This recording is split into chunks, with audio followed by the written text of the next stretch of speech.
Let's say your mother tongue is Italian, Indian, German, or Turkish, or any other languages. Has this ever happened to you? So, how are you today?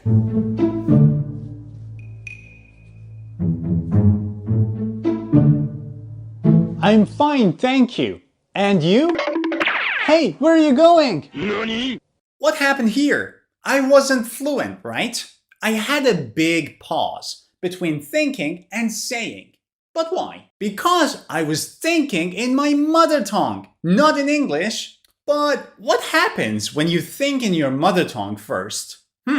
Then you will have to translate to English. And obviously, when you try to translate from your mother tongue to English, you need time. And this time will kill your fluency. And not just your fluency, it also affects your grammar. Let's say I'm Italian, and I want to say that I'm hungry. This is what I would say.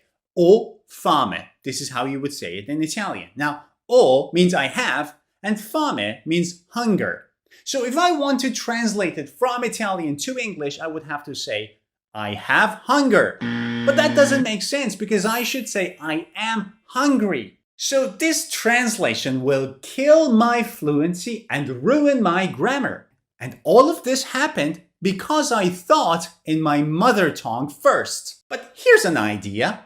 What if you could think in English first? You wouldn't have to translate, and your grammar would not be affected in the translation process. If you can do this, then you can instantly become more fluent and instantly improve your grammar. Now, here's the real question. How can you think in English? Let me show you 5 proven ways in which you can train your mind to think in English and stop translating. Label everything around you.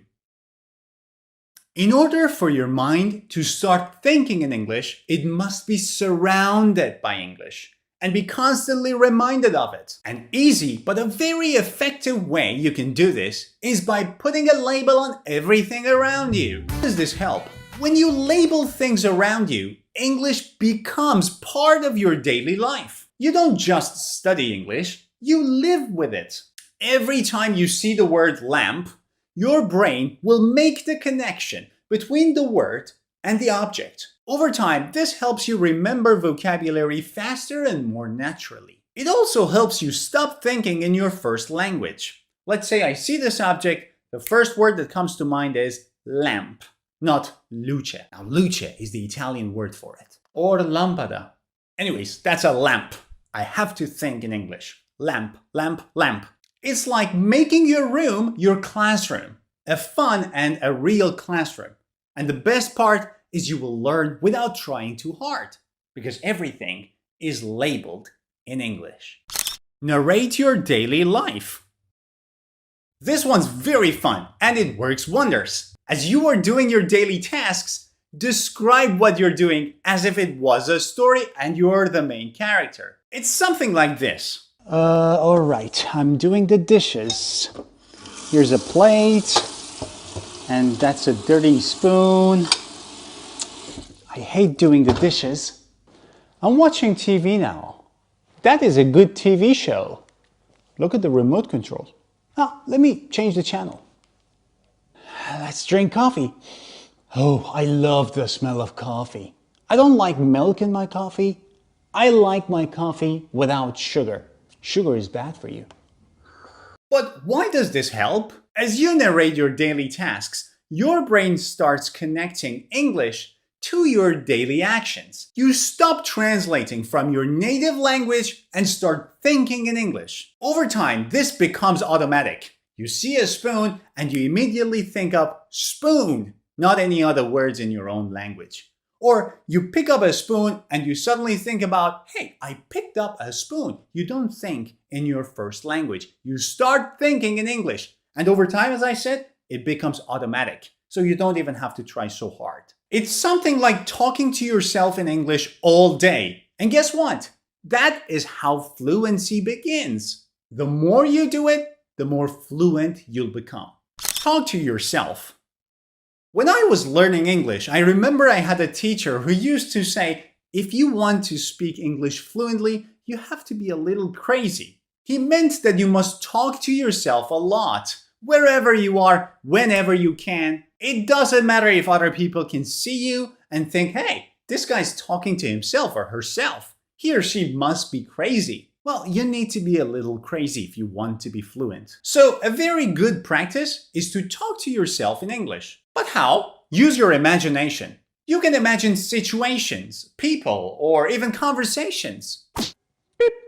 Hey, how's it going? I need to go to the store today. Yeah, I need to buy a t-shirt. You know, it's summer and I don't have any summer clothes. It's really hot. You know, learning English is hard, but if you practice every day, you can do it. Guys, any plans for the weekend? We're going to the lake. Yes, it's really hot, you know, and I love the lake. We can go camping and we can stay there for like 2 nights. Yeah, we'll make a campfire.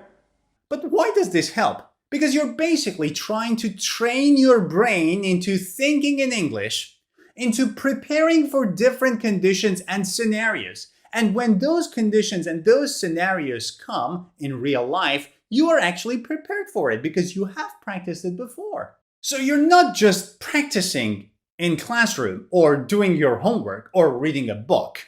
What you're doing is you're actually practicing English in real life. Let's say I'm imagining a conversation between me and an imaginary girl. And I'm trying to impress this girl because I want to date her and I like her. So I imagine that I'm walking with this girl, I'm having a conversation. Because it's a date, I will have to talk about myself, right? I would have to say what my job is, what my aspirations are, where am I going in life. So I would imagine something like this. Yeah, my name is Maddie, I'm an English teacher, and I think it's a very good job because I find it fulfilling, really. It's satisfying because I can see that I'm actually helping other people become fluent. See, I'm having a conversation with myself. Now, if in real life I see a girl and I like her and we go on a date, I can start talking about myself easily. Why? Because I have practiced it before. So talk to yourself. Don't worry about what other people may think. Use your imagination. Think about different scenarios and try to speak with yourself in English. Don't be afraid of making mistakes. It doesn't matter. You will improve your mistakes by working on your grammar little by little. It's a gradual process. But in the meantime, just talk to yourself. Trust me. Keep a journal. Now, this is one of the best ways to think in English every day. Just take 5 to 10 minutes. That's all. Spend 5 to 10 minutes writing about your day in English in a notebook or on your phone. Again, don't be afraid of making mistakes. Nobody's going to see that. It's just for you. And you don't have to write very long sentences. Write small, simple sentences, but do it every day. Today I woke up late. I had eggs and tea for breakfast. I studied English for 30 minutes. Then I watched a funny video on YouTube. Now I am writing this journal. I feel happy because I'm improving. Now, why does this help? Well, first of all, writing helps speaking a lot. If you want to speak well, you need to write a lot. Because when you're writing, you don't have to worry about fluency. You're only focused on writing complete sentences. You don't have to worry about fluency because you have time to write. But in real life situations, you don't have too much time to think about grammar, vocabulary, how should I phrase this sentence? So writing is the first step to becoming fluent when you're speaking in English. Writing on its own is a great practice. But when you do this every day, when you keep a journal and you practice writing about your day every day, what happens is you're training your mind to think in English about what happened in that day. And so little by little, during the day, your mind will start recording information because it knows that at the end of the day, I'm going to have to write them down in a notebook. So your mind starts recording information in English. I mean, how amazing is that? If you can do that, you are practically fluent. And a very good exercise is going back to the texts you wrote the days or the months before. So review your notes, read them, and what you will see is amazing because you can see how better you're becoming over time. You can actually see your progress. And that by itself will motivate you to do it more often. So grab a notebook and start writing tonight. Only 5 to 10 minutes every night, but do it every night. Stop the bad habits. Sometimes the reason why we cannot think in English is because of the habits that we have that stop us from thinking in English. There are some habits that keep your brain stuck to your native language, to your mother tongue. If you want to think in English, you have to break this habit. Or should I say these habits, because they are 4. Bad habit number 1, watching movies with subtitles in your mother tongue. Now, this is one of the worst things you can do because you're listening to English, but you're reading in your mother tongue. And guess which one has a higher priority for your brain? The one with your mother tongue, because it's easier for your brain to understand that.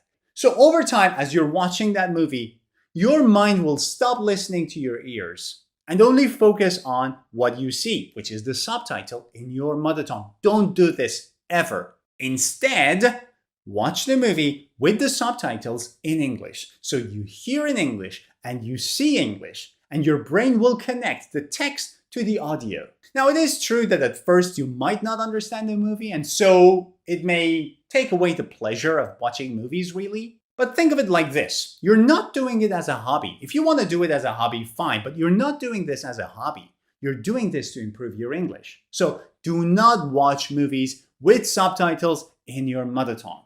2, do not take notes in your mother tongue. Let's say you came across a new word today and you wrote it down. If you then write the meaning of that word in your mother tongue or write the pronunciation in the alphabet of your mother tongue, you are making a huge mistake. Because again, you're training your mind to translate from English to your mother tongue. Don't ever do this.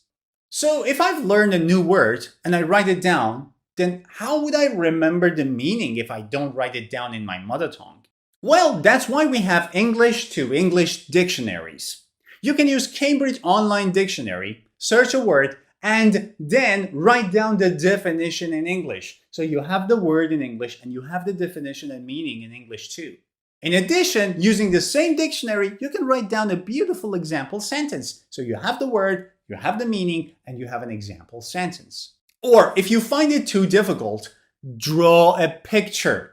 So let's say the word that you've learned today is bird.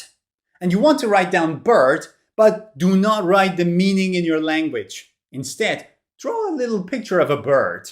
At least you're not training your mind to translate. What if that word is cacophony? How am I going to draw cacophony? Well, in that case, I really recommend checking English to English dictionaries. They usually have very easy to understand definitions, especially Cambridge Online Dictionary. Oh, another idea. You can use ChatGPT. Put a word there and say, hey, give me a very easy to understand meaning for this word. Whatever ChatGPT says, write it down in your notebook. English to English. 3, using a dictionary to translate everything. And I don't even have to explain why this is a bad habit. Because again, you're translating. That's the whole problem. I think now we're coming to a very good understanding of the problem. If you want to think in English, you have to break the cycle of translating. And sadly enough, most of the books in our school system are teaching translation. They're not teaching speaking or grammar or nothing. They're teaching translation. So whatever you do, do not translate. Go buy yourself a learner's dictionary, English to English dictionary.